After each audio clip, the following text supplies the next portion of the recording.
The Strangest Secret by Earl Nightingale, 1957. I would like to tell you about the strangest secret in the world. Not long ago, Albert Switzer, the great doctor and Nobel Prize winner, was being interviewed in London, and a reporter asked him, "Doctor, what's wrong with men today?" The great doctor was silent for a moment and then he said, "Men simply don't think, and it's about this that I want to talk with you. We live today in a golden age. This is an era that man has looked forward, dreamed of, and worked hard for thousands of years. But since it's here, we pretty well take it for granted. We in America are particularly fortunate to live in the richest land that ever existed on the face of the earth, a land of abundant opportunity for everyone. But do you know what happens? Let's take 100 men who start even at the age of 25. Do you have any idea of what will happen to those men by the time they are 65? These 100 men, who all start even at the age of 25, believe they are going to be successful. If you ask any one of these men if he wanted to be a success, he would tell you that he did, and you would notice that he was eager towards life, that there was a certain sparkle to his eye and erectness to his courage, and life seemed like a pretty interesting adventure to him. But by the time they are 65, one will be rich, four will be financially independent, five will still be working, 54 will be broke. Now think a moment. Out of the 100, only 5 make the grade. Why do so many fail? What has happened to the sparkle that was there when they were 25? What's become of the dreams, the hopes, the plans, and why is there such a large disparity between what these men intended to do and what they actually accomplished? When we say about 5% achieve success, we have to define success, and here is the definition. Success is the progressive realization of a worthy ideal. If a man is working towards a predetermined goal and knows where he is going, that man is a success. If he is not doing that, he is a failure. Success is the progressive realization of a worthy ideal. Rollo May, the distinguished psychiatrist, wrote a wonderful book called Man's Search for Himself. And in this book, he says the opposite of courage in our society is not cowardice, it is conformity. And there you have the trouble today. It's conformity. People acting like everyone else without knowing why, without knowing where they are going. Now think of it. In America, right now, there are over 18 million people, 65 years of age and over, and about 13 million of these are broke. They are dependent on someone else for life's necessities. Now we learn to read by the time we are 7. We learn to make a living by the time we are 25. Usually, by that time, we are not only making a living, we are supporting a family. And yet, by the time we are 65, we have not learned how to become financially independent in the richest land that has ever been known. Why? We conform, and the trouble is that we are acting like the wrong percentage group, the 95% who don't succeed. Now, why do these people conform? Well, they really don't know.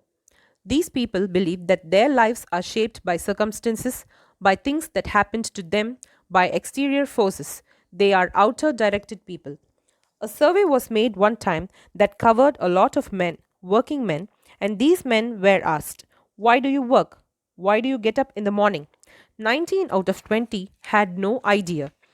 If you ask them, they'll say everyone goes to work in the morning, and that's the reason why they do it, because everyone else is doing it. Now let's get back to our definition of success. Who succeeds? The only man who succeeds is the man who is progressively realizing a worthy idea. He's the man who says, "I'm going to become this," and then begins to work towards that goal. I'll tell you who the successful people are. A success is a school teacher who is teaching school because that's what she wanted to do. The success is the woman who is a wife and mother because she wanted to become a wife and mother and is doing a good job of it. The success is the man who runs the corner gas station because that's what he wanted to do. The success is the successful salesman who wants to become a top notch salesman and grow and build with his organization. A success is anyone who is deliberately doing a predetermined job because that's what he decided to do deliberately, but only 1 out of 20 does that. That's why today there is not really any competition unless we make it for ourselves. Instead of competing, all we have to do is create.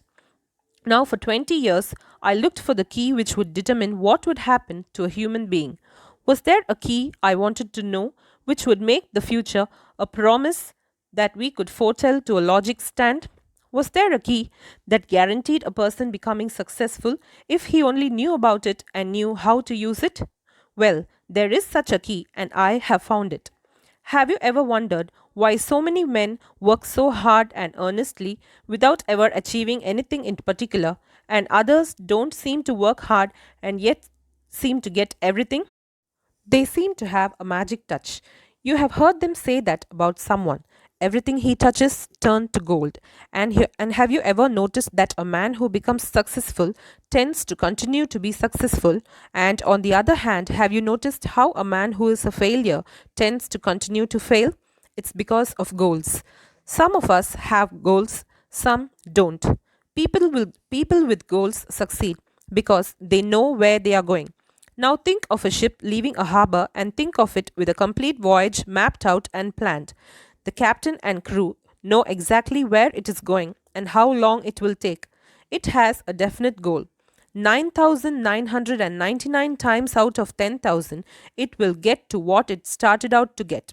Now let's take another ship just like the first, only let's not put a crew on it or a captain of the helm. Let's give it to no aiming point, no goal, no destination. We just start the engine and let it go. I think you will agree with me that if it gets out of the harbor at all, it will either sink or wind up on some deserted beach. It cannot go any place because it has no destination, no guidance. It's the same with a human being. Take the salesman, for example. There is no other person in the world today with the future of a good salesman. Selling is the world's highest paid profession if we are good at it and if we know where we are going. Every company needs top notch salesmen and they reward those men. The sky is the limit for them. But how many can you find? Someone once said, the human race is fixed not to prevent the strong from winning, but to prevent the weak from losing. The American economy today can be likened to a convoy in time of war. The entire economy is slowed down to protect its weakest link, just as the convoy had to go at the speed that would permit its slowest vessel to remain in formation. That's why it's so easy to make a living today. It takes no particular brains or talent to make a living and support a family today. So we have a plateau of so called security if that's what a person is looking for. But we do have to decide how high above this plateau we want to aim for. Now let's get back to the strangest secret in the world, the story that I wanted to tell you today.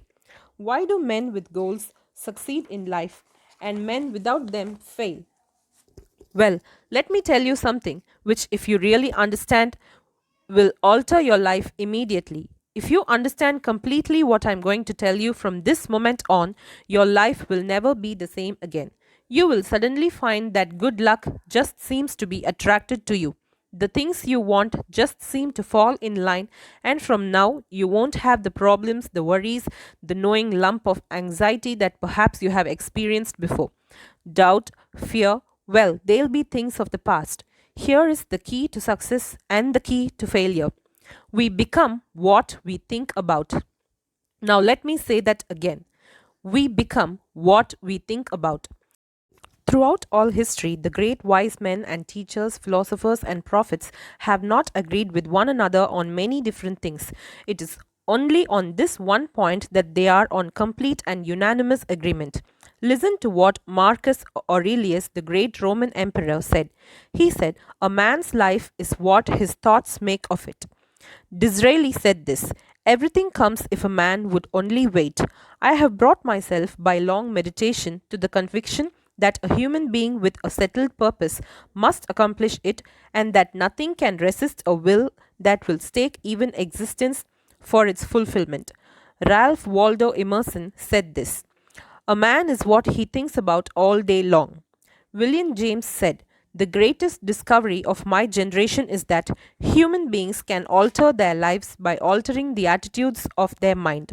And he also said, We need only in cold blood act as if the thing in question was real, and it will become infallibly real by growing into such a connection with our life that it will become real. It will become so knit with habit and emotion that our interest in it will be those which characterize belief. He also said this: if you only care enough for a result, you will almost certainly obtain it. If you wish to be rich, you will be rich. If you wish to be learned, you will be learned. If you wish to be good, you will be good. Only you must then really wish these things and wish them exclusively, and not wish at the same time 100 other incompatible things just as strongly. If thou canst believe, all things are possible to him that believeth. Dr. Norman Vincent Peale said this: this is one of the greatest laws in the universe. Fervently do I wish I had discovered it as a very young man. It dawned upon me much later in life, and I found it to be one of the greatest, if not my greatest discovery, outside of my relationship to God. And the great law, briefly and simply stated, is that if you think in negative terms, you'll get negative results. If you think in positive terms, you will achieve positive results. That is the simple fact, which is that basis of an astonishing law of prosperity and success. In three words: believe and succeed. William Shakespeare put it this way: our doubts are traitors and make us lose the good we oft might win by fearing to attempt. George Bernard Shaw said, people are always blaming their circumstances for what they are. I don't believe in circumstances. The people who get on in this world are the people who get up and look for the circumstances they want, and if they cannot find them, make them. Well, it's pretty apparent, isn't it? And every person who discovered this for a while believed that he was the first one to work it out. We become what we think about. Now it stands to reason that a person who is thinking about a concrete and worthwhile goal is going to reach it, because that's what he is thinking about, and we become what we think about. Conversely, the man who has no goal, who doesn't know where he is going, and whose thoughts must therefore be thoughts of confusion and anxiety and fear and worry, becomes what he thinks about. His life becomes one of frustration, fear, anxiety, and worry. If he thinks about nothing, he becomes nothing. Now, how does this work? Why do we become what we think about? Well, I'll tell you how it works as far as we know. Now, to do this, I want to tell you about a situation that parallels the human mind. Suppose a farmer had some land, and it's good fertile land. Now, the land gives the farmer a choice. He may plant in that land whatever he chooses. The land doesn't care. It's up to the farmer to make the decision. Now remember, we are comparing the human mind with the land, because the mind, like the land, doesn't care what you plant in it. It will return what you plant, but it doesn't care what you plant. Now let's say that the farmer has two seeds in his hand. One is a seed of corn, and the other is nightshade, a deadly poison. He digs two little holes in the earth, and he plants both seeds, one corn, the other nightshade. He covers up the holes, waters, and takes care of the land. And what will happen? Invariably, the land will return what is planted. As you sow, so shall you reap. Remember, the land doesn't care. It will return poison in just as wonderful abundance as it will corn. So up comes the two plants, one corn, one poison. Now the human mind is far more fertile, far more incredible and mysterious than the land, but it works the same way. It doesn't care what we plant. Success, failure. A concrete worthwhile goal, or confusion, misunderstanding, fear, anxiety, and so on. But what we planted will return to us. You see, the human mind is the last great unexplored continent on the earth. It contains riches beyond our wildest dreams. It will return anything we want to plant. Now you might say, but if that's true, why don't people use their minds more? Well, I think they have figured out an answer to that too. Our mind comes as standard equipment at birth. It's free, and things that are given to us for nothing, we place little value on it. Things that we pay money for, we value. The paradox is that exactly the reverse is true. Everything that is really worthwhile in life came to us free: our mind, our soul, our body, our hopes, our dreams, our ambitions, our intelligence, our love of family and children and friends. All these priceless possessions are free. But the things that cost us money are actually very cheap and can be replaced at any time. A good man can be completely wiped out and make another fortune.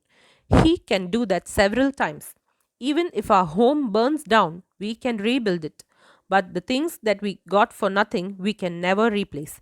The human mind is not used merely because we take it for granted. Familiarity breeds contempt.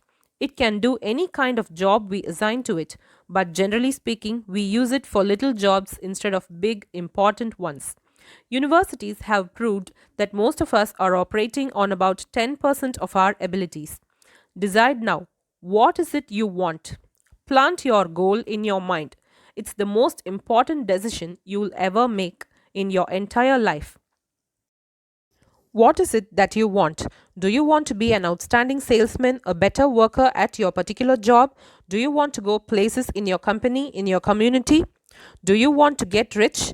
All you have got to do is plant that seed in your mind. Care for it, work steadily towards your goal, and it will become a reality. It not only will, there is no way that it cannot. You see, that is a law like the laws of Sir Isaac Newton, the laws of gravity. If you get on top of a building and jump off, you will always go down. You will never go up. And it's the same with all of the other laws of nature. They always work, they are inflexible. Think about your goal in a relaxed, positive way. Picture yourself in your mind's eye as having already achieved this goal. See yourself doing the things that you will be doing when you have reached your goal. Ours have been called the phenobarbital age, the age of ulcers and nervous breakdowns. At a time when medical research has raised us to a new plateau of good health and longevity, far too many of us worry ourselves into an early grave trying to cope with things in our own little personal ways without learning a few great laws that will take care of everything for us. These things bring on ourselves to our habitual way of thinking. Everyone is the sum total of his own thoughts. He is where he is because that is exactly where he really wants to be, whether he will admit that or not. Each of us must live off the fruits of his thoughts and the future, because what you think today and tomorrow, next month or next year, will mold your life and determine your future. You are guided by your mind. I remember one time I was driving through Arizona and I saw one of those giant earth moving machines roaring along the road at about 35 miles per hour with what looked like 30 tons of dirt in it. A tremendous, incredible machine. And there was a little man perched way up on top with the wheel in his hands guiding it. And as I drove along, I was struck by the similarity of that machine to the human mind. Just suppose you are sitting at the controls of such a vast source of energy. Are you going to sit back and fold your arms and let it run itself into the ditch? Or are you going to keep both hands firmly on the wheel and control and direct this power to a specific worthwhile purpose? It's up to you. You are in the driver's seat. You see, the very law that gives us success is a two edged sword. We must control our thinking. The same rule that can lead a man to a life of success, wealth, happiness, and all the things that he has ever dreamed of for himself and for his family, that very same law can lead him into the gutter. It's all in how he uses it, for good or for bad. This is the strangest secret in the world. Now, why do I say it's strange and why do I call it a secret? Actually, it is not a secret at all. It was first promulgated by some of the earliest wise men and it appears again and again throughout the Bible. But very few people who have learned it understand it. That's why it's strange, and why for some equally strange reason it virtually remains a secret. I believe that you could go out and walk down the main street of your town and ask one man after another what the secret of success is, and you would probably run into one man in a month who could tell you. Now, this information is enormously valuable to us if we really understand it and apply it. It's valuable to us not only for our own lives, but the lives of those around us, our family, employees, associates, and friends. Life should be an exciting adventure. It should never be a bore. A man should live fully, be alive. He should be glad to get out of the bed in the morning. He should be doing a job that he likes to do because he does it well. One time I heard Grove Patterson, the editor and chief of the Toledo Daily Blade, make a speech, and as he concluded his speech, he said something that I have never forgotten. He said something like this: my years in the newspaper business has convinced me of several things. Among them, that people are basically good and that we came from some place and we are going someplace.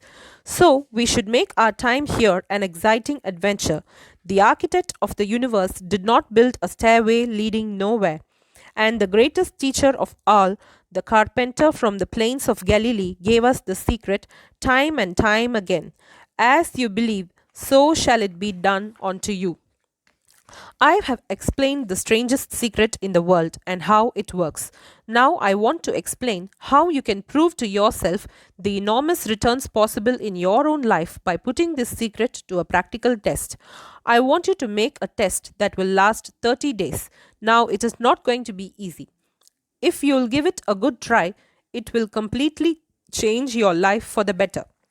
Back in the 17th century, Sir Isaac Newton, the English mathematician and natural philosopher, gave us some natural laws of physics which apply as much to human beings as they do to the movement of bodies in the universe. Now, one of these laws is that for every action there is an equal and opposite reaction. Simply stated, as it applies to you and me, it means we can achieve nothing without paying the price. The results of your 30-day experiment will be in direct proportion to the effort you put forth. To be a doctor, you must pay the price of long years of difficult study.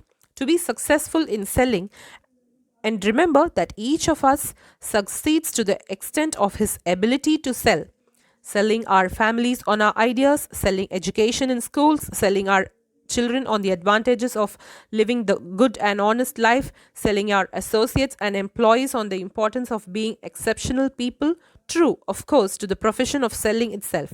But to be successful in selling our way to the good life, we must be willing to pay the price. Now, what is that price? Well, it's many things. First, it's understanding emotionally as well as intelligently that we literally become what we think about, that we must control our thoughts if we are to control our lives. It's understanding fully that as you sow, so shall you reap. Second, it's cutting away all the fetters from the mind and permitting it to soar as it was divinely designed to do. It's the realization that your limitations are self imposed and that the opportunities for you today are enormous beyond belief.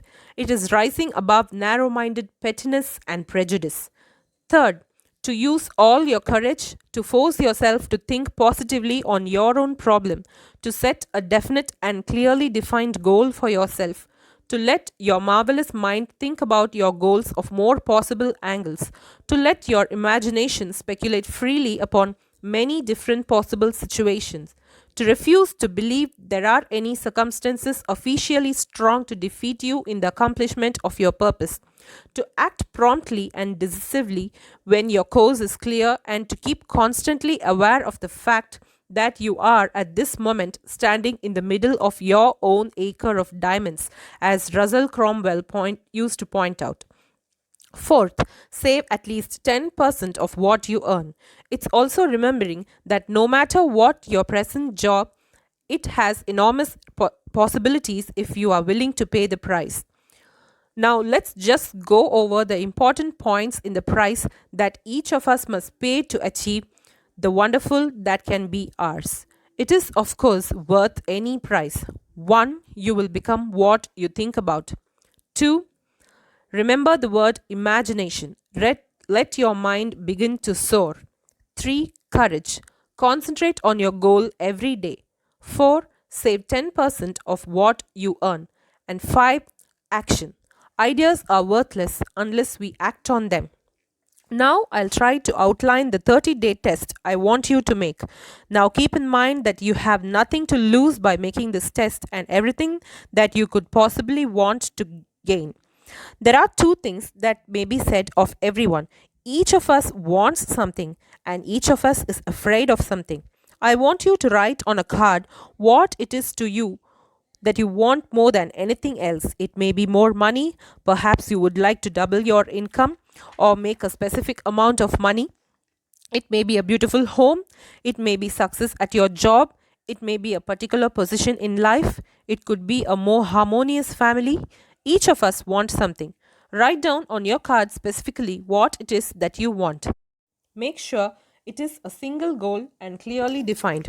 You need not show it to anyone, but carry it with you so that you can look at it several times a day. Think about it in a cheerful, relaxed, positive way each morning when you get up, and immediately you have something to work for, something to get out of bed for, something to live for. Look at it every chance you get during the day and just before going to bed at night. As you look at it, remember you must become what you think about, and since you are thinking about your goal, you realize that soon it will be yours. In fact, it is yours really the moment you write it down and begin to think about it. Look at the abundance all around you as you go about your daily business. You have as much right to this abundance as any other living creature. It's yours for the asking. Now we come to the difficult part. Difficult because it means the formation of what is probably a brand new habit, and new habits are not easily formed. Once formed, however, it will follow you for the rest of your life. Stop thinking about what it is you fear. Each time a fearful or negative thought comes into your consciousness, replace it with a mental picture of your positive and worthwhile goal. There will come times when you will feel like giving up. It's easier for a human being to think negatively than positively. That's why only 5% is successful. You must begin now to place yourself in that group. For 30 days, you must take control of your mind. It will think about only what you permit to think. Each day for this 30-day test, do more than you have to do. In addition to maintaining a cheerful, positive outlook, give of yourself more than you have ever done before. Do this knowing that your returns in life must be in direct proposition to what you give. The moment you decide on a goal to work towards, you are immediately a successful person. You are then in that rare and successful category of people who know where they are going. Out of every 100 people, you belong to the top 5. Don't concern yourself too much with how you are going to achieve your goal. Leave that completely to a power greater than yourself. All you have to do is know where you are going. The answers will come to you of their own accord and at the right time. Remember these words from the Sermon on the Mount and remember them well. Keep them constantly before you this month of your test. Ask and it shall be given you. Seek and you shall find. Knock and it shall be opened upon you. Forever one that asketh receiveth, and he that seeketh findeth, and to him that knocketh it shall be opened. It's as marvelous and simple as that. In fact, it's so simple that in a similarly complicated world, it's difficult for an adult to understand that all he needs is a purpose and faith. For 30 days, do your very best. If you are a salesman, go at it as you have never done before, not in a hectic fashion, but with a calm, cheerful assurance that time well spent will give you abundance in return that you deserve and want. If you are a homemaker, devote your 30-day test to complete giving of yourself without thinking about receiving anything in return, and you will be amazed at the difference it makes in your life. No matter what your job, do it as you have never done it before. And for 30 days, if you have kept your goal before you every day, you will wonder and marvel at this new life you have found. Dorothea Brand, outstanding editor and writer, discovered it for herself and tells about it in her fine book, Wake Up and Live. Her entire philosophy is reduced to the words, act as though it was impossible to fail. She made her own test with sincerity and faith, and her entire life was changed to one of overwhelming success. Now you make your test for 30 full days. Don't start your test until you have made up your mind to stick with it. You see, by being persistent, you are demonstrating faith. Persistence is simply another word for faith.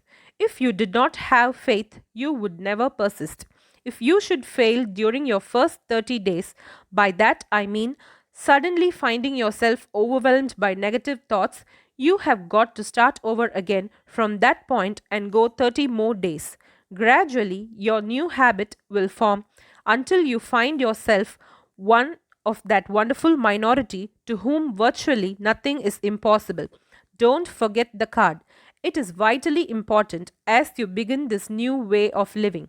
On one side of the card, write your goal, whatever it might be.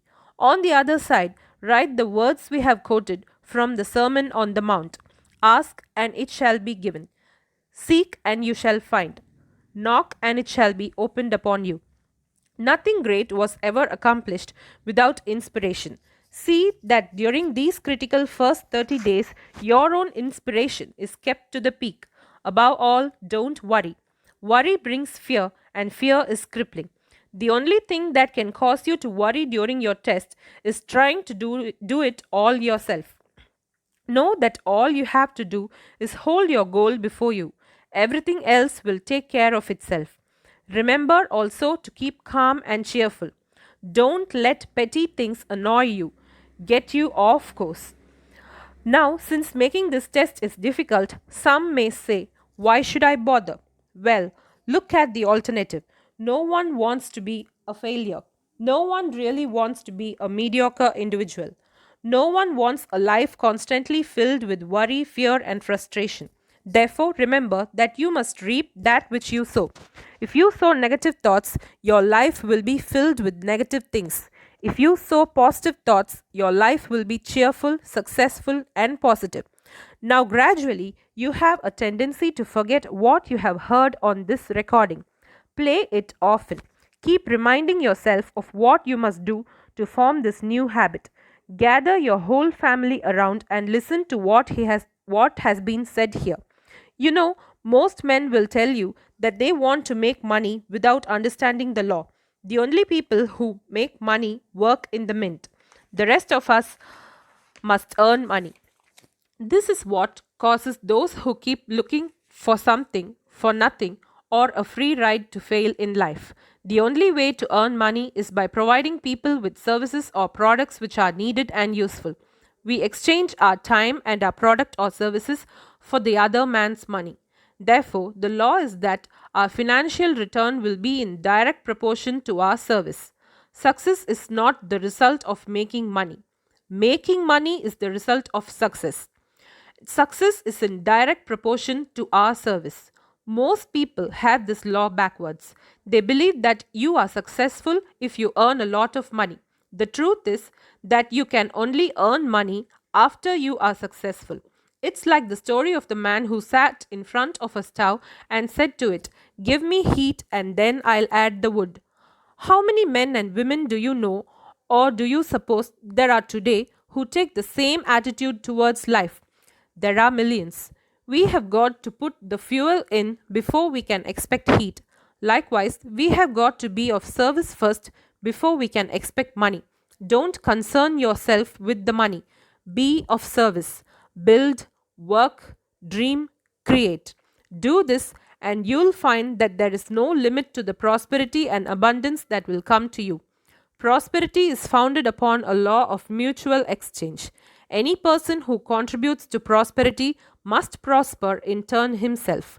Sometimes the return will not come from those you serve, but it must come to you from some place, for that is the law. For every action, there is an equal and opposite reaction. As you go daily through your 30-day test period, remember that your success will always be measured by the quality and quantity of service you render, and money is a yardstick for measuring this service.